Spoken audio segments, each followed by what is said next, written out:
금은 찬설이라든가 찬바람과 같은 거예요. 찬설이나 찬바람을 의미할 때는 기운이 그렇다는 뜻인데, 이거는 만물을 있게 만드는 의미가 있죠. 찬바람이나 찬설이가 하는 역할은 만물을 있게 만드는 역할을 하는데, 이 만물을 있게 한다는 의미 속에는 만물을 변화시킨다라고 하는 의미가 들어있어요. 그러면 이 말은 목이라고 하는 만물을 자라게 만드는 거죠. 화가, 그 역할은 이제 화가 하는 거고요. 그런데 안 자라나는 것은, 거기에서 자라나지 못하는 목은 용도를 변화시킨다는 의미가 들어있어요.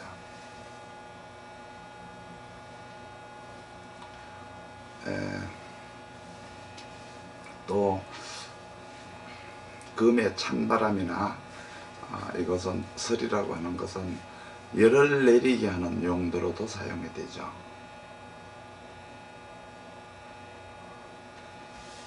반대로 목은 열을 올리는 데 들어가는 거죠.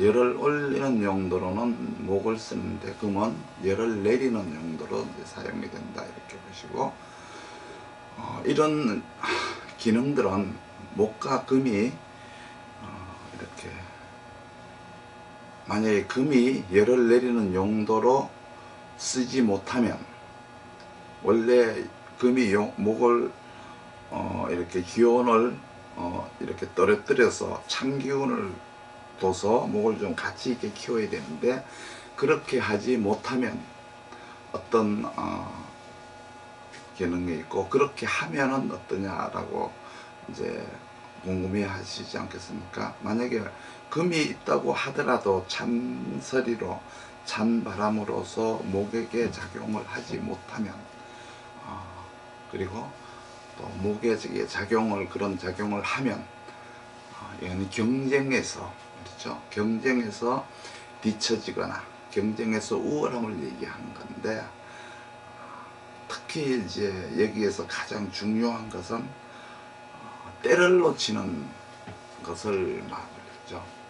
때를 놓친다라고 하는 것은 토가 이제 그 역할을 하는 건데, 토가 그 역할을 안 해주기 때문에 때를 놓치게 된다는 얘기를 하는 거예요. 목이 토에서 자라야만이 때를 놓치지 않는 것이고요. 금이 토에서 나와야만이 때에 맞는 역할을 하는 거예요. 그리고 또 금은 이렇게 쇠냐, 쇠 있죠. 돌, 쇠냐, 물이냐, 이렇게 구분을 해야 되고, 그러면 물이라면은 우리가 이제 수원을 얘기하죠. 우물을 얘기하는 건데, 물 중에서는 우물도 물이고, 도세라고 해서 이렇게 금생수를 하는 수도 물인 거예요. 금생수가 두 가지가 있는데, 그러면 우물로서 금생수를 한다는 것은 경금이나 신금이나 계수를, 춘하절의 계수를 생하는 것을 수원이라고 하고, 추동절에 경신금이 임수를 생하는 것을 도세라고 하는 거예요. 그래서 이렇게 금을 물로다가 구분을 할 때는 수원이냐 도세냐, 그러니까 춘하절에 계수를 생하는 금이냐 추동절에 임수를 생하는 금이냐를 구분을 해야 되고요. 그리고 이제 쇠라고 하는 것도 그냥 재료일 뿐이냐, 화에게 재련을 받은 도구나 상품이냐, 이렇게 또 구분을 해야 돼요.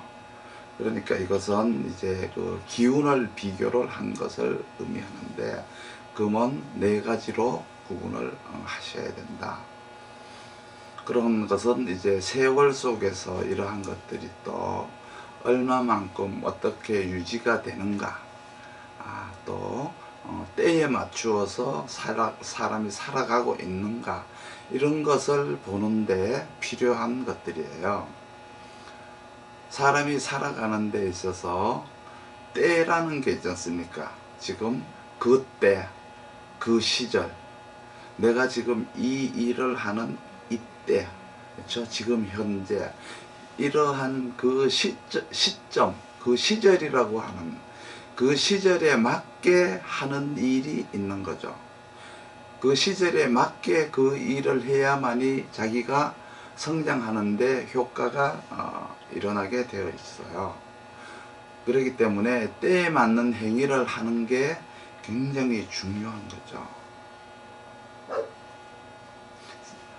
만약에 여자로 태어났다면 처음에는 이제 자식이잖아요. 딸로 태어났으니까 누구의 딸이 되었다가, 그리고 이제 또 처녀가 되죠. 처녀가 되었다가 한 남자의 여자가 되었다가, 그리고 또 부인이 되었다가 엄마가 되었다가, 그뿐입니까? 또 며느리 역할도 해야죠. 또 할머니 역할도 해야죠. 이렇게 순서가, 여자가 인생을 살아가는 데 있어서 때에 맞춰서 정확하게 해야 될 일이 있는데, 그 일을 때에 맞추어서 하고 있는가, 이것을 확인하는 것을 기운을 보고 이제 우리가 판단을 하는데, 이런 이제 역할들을 만약에 가령 내가 며느리 역할을 해야 될 시기에 며느리 역할을 하지 못하면은 그 시절에 며느리 역할을 하지 못한 것에 대한 허점이 드러나기 시작하는 거예요. 가령 내가 이렇게 중학교를 졸업하고 고등학교를 졸업하고 대학을 가야 되는데, 대학을 가야 되는 시기에 대학을 가지 못했다. 그러면 그 시기에 하지 못한 것은, 그 시기가 대학을 가야 될 그때가 가장 적당한 때인데 그 시기에 가지 않고 만약에 내가 10년이나 20년 후에 가게 됐다.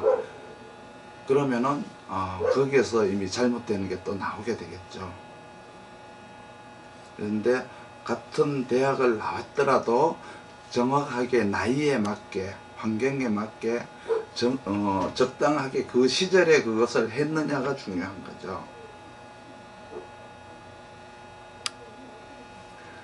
그리고 수화라고 하는 기운에 의해서 목과 금이 이렇게 자랐다가 또 이렇게 들어갔다가 나왔다가 들어갔다가 이렇게 이제 반복을 하는데, 우리 인체 내에는 화라고 하는 이 생각하는 기운에 의해 가지고 육체의 이제 대부분을 차지하는 수가 올라갔다 내려갔다 하면서 우리 인체가 움직이는 거예요. 이 움직이는 모양은 목과 금으로 표현을 하죠. 수화에 의해 가지고 이렇게 목과 금이 어떻게 변화하는지를 확인을 해야 되는 거예요. 만약에 그 목과 금이 역할을 하지 못한다면은 또 역시 경쟁에서 뒤처지거나 때를 놓쳐버리게 되는 거예요. 그 때라고 하는 것은 이제 우리가 춘절에 목을 할 때 소토라고 했었죠. 목국토. 소토라는 것과 이제 토생금이라고 하는 하절에 토생금으로 보는 거예요. 소토는 자기 능력을 만드는 것이라고 알고 있으시죠. 토생금이라고 하는 것은 이렇게 금화교역이라고 해서 이렇게 환경이 얼마만큼 그 환경에 적합한 행위를 하는가를 말하는 거예요. 실력을 만드는 소토 과정, 그리고 환경에 적합하게 자기 가치를 만들어서 변화를 시키는 토생금이라는 과정, 그것을 통해 가지고 그 사람의 능력과 가치를 판단하는 것이죠.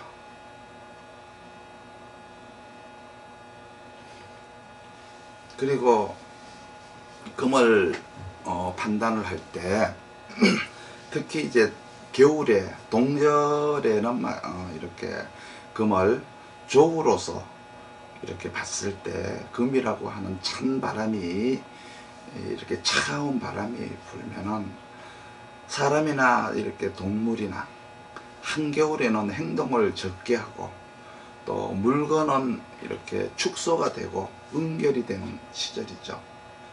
사람들은 이때는 이제 모든 것들을 절제하고 자제하고 사람이라기보다 모든 만물들은 이렇게 최대한 이렇게 움츠리고 축소로 되어서 실용화된 최대한 에너지를 비축을 하죠. 왜 그러냐 그러면 이제 봄이 오면은 자기가 다시 이제 나타나서 활용하기 위해서 겨울처럼 모든 것을 축소시키고 자제시키고 절제시키는 그러한 시기가 되는데, 이 동절에 조우를 한다라고 하는 것은 그러한 마인드, 그런 생각을 갖겠다는 의미세요.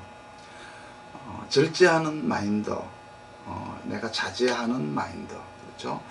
실용화를 실행하겠다는 게 아니라 실용화를 해야 되겠다라는 먼저 생각부터 갖는 거예요. 그래서 음량적으로 봤을 때 이 동절의 금이라고 하는 것은 이제 서리와 같은 거죠. 한기와 같은 거죠. 한기와 같은데, 이때 오행이라고 하는 어떤 물질적으로 봤을 때는 이제 설이라고 하는 거고요.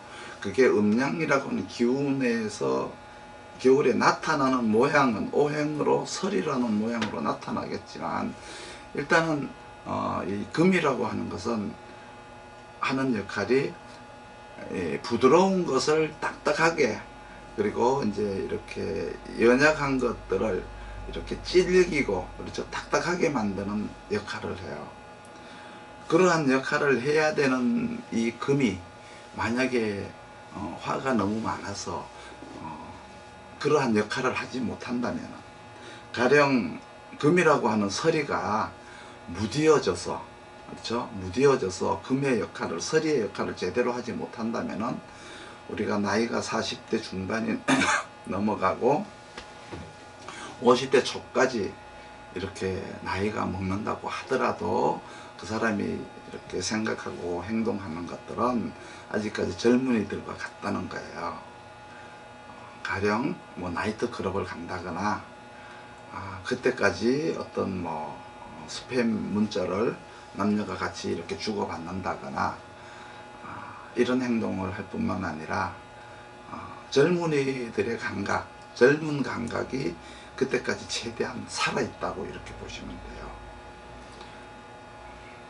대개 이제 처녀총각이라고 해서 젊은 시절은 우리가 이렇게 목을 기준으로 해서 사람을 판단을 하고요. 나이가 40이 넘어가면은 금을 기준으로 그 사람을 보게 되는데, 목의 감각과 금의 감각이 다른데, 목의 감각이 살아있다라고 하는 것은 이제 그 사람들의 행동이 젊은 사람들처럼 행동하는 거고요. 감각이 굉장히 활동적이고 굉장히 밝고 경쾌하죠. 그렇지만 금이라고 하는 것은 최대한 실용을 추구하는 정신을 가지고 있어요. 그래서 목은 모든 매사를 알고 싶어하는 그 호기심, 궁금증을 가지고 있는 것들이 이제 목의 특성이잖아요. 어린아이들이 굉장히 호기심을 가지고 있죠. 뭘 보면 계속 저게 뭐야, 저거는 뭐 하는 거야, 어디에서 쓰는 거야, 이런 거 묻지 않습니까? 그러한 호기심과 궁금증을 가지고 있다면은 금이라고 하는 것은 어떤 거든지 간에 실용적 가치를 가지고 있고 싶어 하니까 만물을 보더라도 저게 어떤 그 돈이 되나 안 되나, 어떤 가치가 있을까, 저거는 어디에다가 쓰면 좋겠는가 라고 하는 어떤 그런 것과 이렇게 포획적인 요소, 그러니까 내가 그것을 가지고 와서 그걸 어떻게 실용화해서 내가 써야 되겠다라고 하는 것을 이제 금이 가지고 있는 사람들의 특성인데, 이렇게 금은 경험 중에서 최고의 경험을, 그렇죠? 이렇게 감추어서, 원래 금이라고 하는 것은 여러 가지 목의 과정이잖아요. 목의 과정을 경험한 이후에 금으로 넘어온 거기 때문에 그 경험치를 감추려 가지고 자기리 겉화를 이렇게 하고자 하는 게 금의 가치인 거예요. 그리고 나이를 봐서도 또 이렇게 목이 20, 30대라면은 일단은 금은 40대 중반 이후라고부터 보시면 되는 거죠. 아까 이제 조우로서 이제 금은 찬바람과 같다라고 했는데, 찬바람이 분다라는 것은 다시 말하면 모든 어떤 방만한 것들을 자제시키고 산만한 것들을 축소시키고, 그렇죠? 분산된 것들을 이렇게 조정하는 그러한 마인드를 가지게 되는 거예요. 처음부터 그런 마인드를 가지는 건 아니죠. 이렇게 간목으로 출생을 해서 을목의 과정과, 그러니까 태어나서 지식을 쌓고 사회생활을 하면서 거기에서 얻은 지식과 경험을 통해서 자기가 그러한 마인드로 서서히 바뀌어가는 거죠. 그런 과정 속에서 이제 살아가면서 주변 사람들에게 어떤 그 배신과 배반도 당해보고 뺏겨도 보고 뺏어도 보고, 그러니까 사람이 이기적으로도 변화할 수가 있고요. 또 이제 상당히 자기중심적으로 변화할 수도 있겠죠. 그러면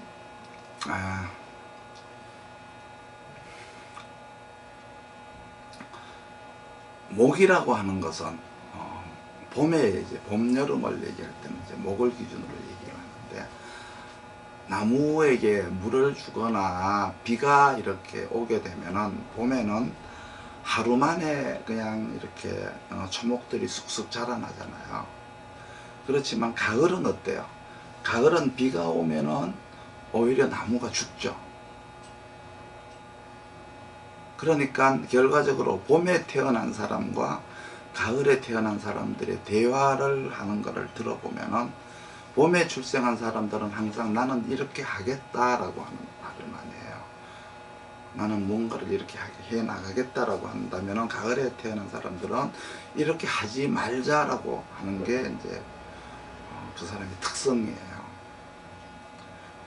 그래서 봄에 태어난 사람은 자기가 해야 될 것을 고른다면은, 가을에 태어난 사람은 하지 말아야 될 것을 고르는 것 같아요.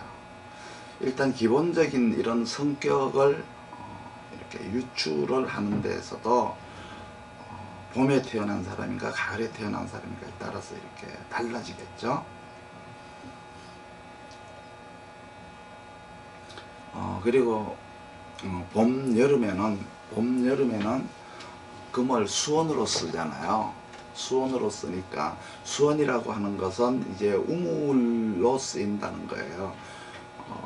물이 이렇게 고이는 우물로 이제 보는 거예요, 금을. 그리고 또 금을 봄에는 수원이라고 하는 우물로도 보지만, 만약에 나무가 너무 많을 때는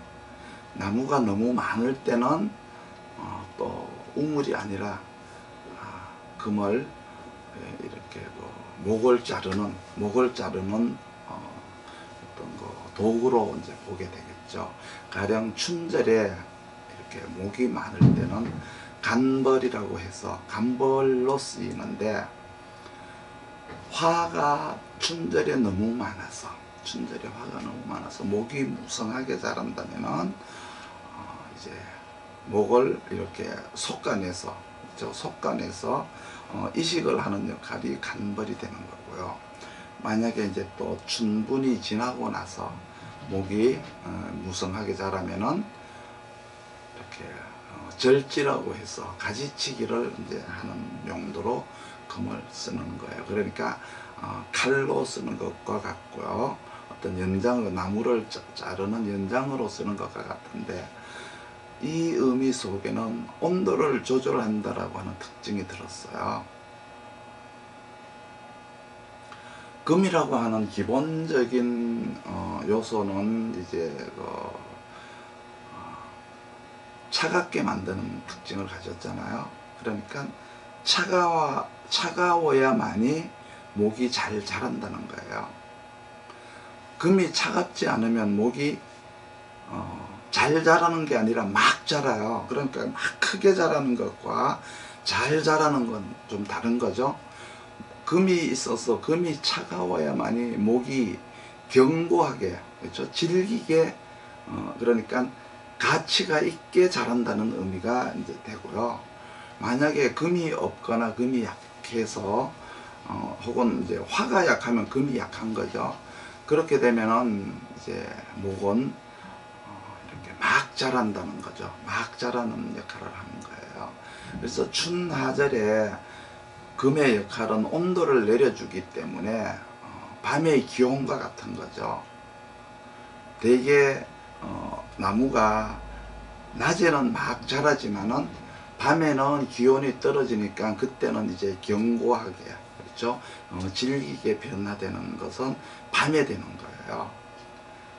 그래서 춘하절에 태어난 사람들이, 금이 용신인 사람들은 대개 밤에 근무하는 사람들이 많이 있어요.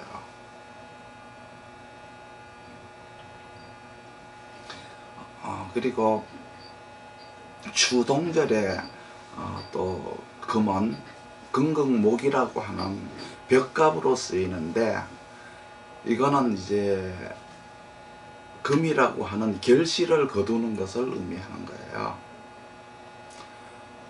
추동절에 벽갑으로 쓰인다라고 하는 것은 이제 목적이 있어야 되는데, 그 목적은 뭐냐 그러면 벽갑이라고 하는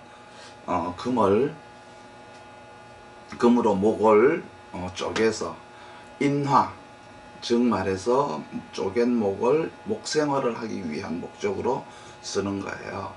그 인화라고 하는 거에 대한 의미는 나무를 연료로 쓰겠다는 의미죠. 에너지로 쓰겠다. 그걸 또 다른 말로 돌리게 되면은 목이라고 하는 과거의 지식과 경험을 내가 취해서 그걸 미래로 가져가는 결실로 삼겠다라는 얘기인데, 벽갑이라고 하는 금극목을 한다는 얘기는 그러한 것들, 지식과 지혜 그리고 경험과 어떤 스펙들 중에서 내가 벽갑은 뭐예요? 이제 이렇게 자른다는 얘기는 그 중에서 내가 취사 선택해서 쓸 것과 쓰지 않을 것을 고르는 행위와 같은 거예요. 그렇게 골라서 인하를 해서 필요한 부분을 내가 이렇게 쓰겠다라고 하는 의미가 그 안에 벽갑 속에는 들어있어요.